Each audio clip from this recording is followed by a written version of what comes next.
قد كفاني علم ربي من سؤالي واختياري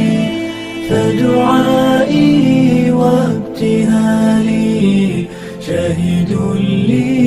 بافتقاري.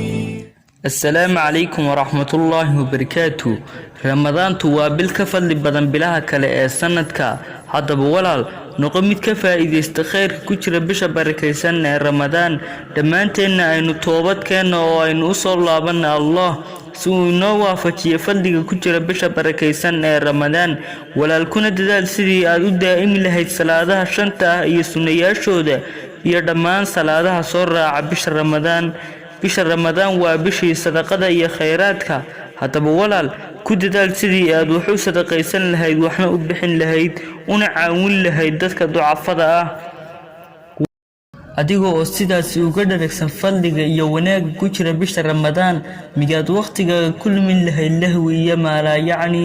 jawaabtu waa maya hadaba walaal bishan waa bishii la isku xoreynayay naarta ilaahayna ka bari inuu ka xoreeyo naarta. والسلام عليكم ورحمة الله وبركاته.